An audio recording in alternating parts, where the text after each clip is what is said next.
The skiing disaster. On January 29, 1994, Austrian ski champion Ulrike Meyer stood at the top of the Kandahar downhill course in Garmisch-Partenkirchen, Germany. Cameras were rolling for a live World Cup broadcast. Meyer was a 26-year-old, fearless and focused. She was a two-time Super G champion. That day, she adjusted her goggles. Everywhere fell silent. Just as the signal sounded, she pushed off. Her speed built instantly, about 62 miles per hour. She sliced through the course, every movement precise. But as she hit one of the fastest sections, something went wrong. Her ski caught an edge. In a split second, Meyer lost control. Initially, it was believed she struck a timing post, but later investigation concluded she likely broke her neck upon hitting the ground, not from a post impact. She then slammed into the safety netting with tremendous force. The sound was sickening. Rescuers rushed to her side. Medical teams tried to revive her, but Ulrike Meyer never regained consciousness. She was pronounced dead shortly after reaching the hospital in Murnau. The entire crash had unfolded on live television. The world of skiing was shattered. In the aftermath, officials redesigned courses, strengthened safety nets, and implemented stricter standards. But no change could undo what the world had witnessed that day.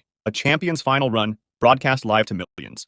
The Challenger disaster. On January 28, 1986, the Space Shuttle Challenger was scheduled to launch from Kennedy Space Center in Florida. It was the 25th shuttle mission. 7 astronauts were on board. The launch was special because one crew member was Christa McAuliffe, a teacher. She was the first civilian selected to go to space. Schools across America tuned in. Classrooms filled with students watching live. Everyone was excited, inspired. Space exploration was coming to their classrooms. It was a cold morning. Temperatures had dropped to 36 degrees the night before. Engineers expressed concerns about O-rings in the solid rocket boosters. Cold weather could compromise the seals, but the decision was made to proceed with the launch. At 11:38 a.m., the countdown reached 0. The shuttle's engines ignited. Flames and smoke billowed. Challenger lifted off. It rose into the clear blue sky. Everything looked perfect. Students cheered in classrooms across the country. It was 73 seconds into the flight. Then, disaster struck. At approximately 11:39 a.m., Challenger exploded. A massive fireball erupted. For a moment, nobody understood what happened. The crowds at Kennedy Space Center stood in stunned silence. On television, commentators fell silent. The camera stayed on the smoke trail. The 7 astronauts were dead. Commander Dick Scobie, pilot Michael J. Smith, mission specialists Judith Resnick, Ellison Onizuka, and Ronald McNair, payload specialist Gregory Jarvis, and teacher Christa McAuliffe, all gone in an instant. The spacecraft fell for 2 minutes and 45 seconds, crashing into the Atlantic Ocean at over 200 miles per hour. The investigation revealed the O-rings had failed, just as engineers feared. And like that, a moment of hope turned into a moment of horror that defined a generation.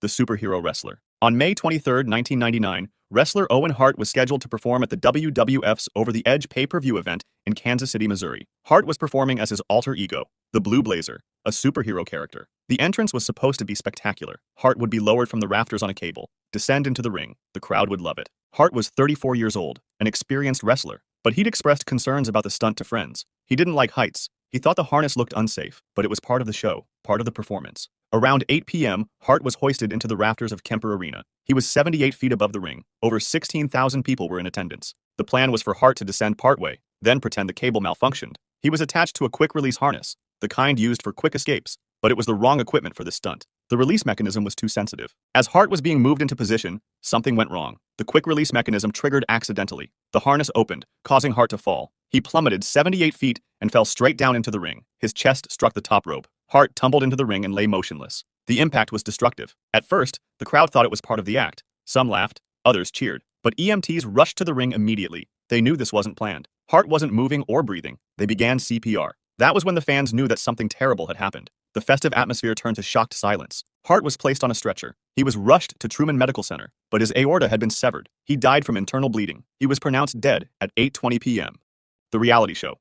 On November 27, 2019, actor and model Godfrey Gao was filming the Chinese reality show Chase Me in Ningbo, Zhejiang Province. The show was a physically demanding competition. Contestants ran, chased each other, and completed challenges. It was exhausting work. They'd been filming since early in the day. Gao was 35 years old, a successful model and actor. He'd appeared in The Mortal Instruments, City of Bones. He was in excellent physical shape, athletic, healthy. Around 1 a.m., after hours of filming, Gao was running a segment. He'd been going for hours. The production schedule was grueling. Participants got minimal rest between challenges. Suddenly, Gao slowed down. He put his hand to his head, looked unsteady. Then he collapsed, fell face first onto the floor. Cameras were still rolling. Other contestants rushed over. At first, some thought he was joking, but Gao wasn't moving. He wasn't responding. Production staff called for medical help. They tried to revive him, started CPR, but Gao remained unconscious. An ambulance was called, but it took time to arrive. He was rushed to the hospital, but he'd suffered sudden cardiac arrest. Despite efforts to save him, Gao was pronounced dead at 4 a.m. His death became a catalyst for change. a tragedy that exposed the dark side of reality television production, where the quest for dramatic content could literally cost lives.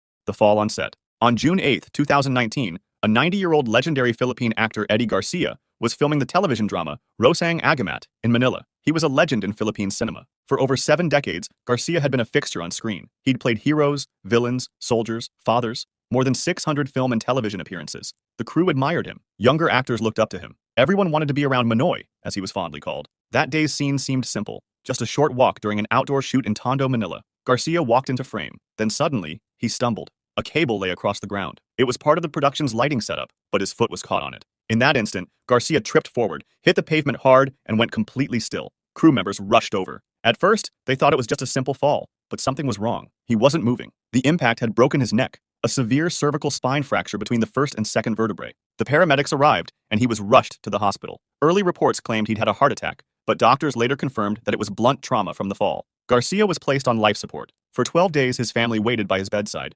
Messages poured in from across the country, from actors, politicians, fans, all hoping for a miracle, but it never came. On June 20th, 2019, Eddie Garcia was pronounced dead from the injury.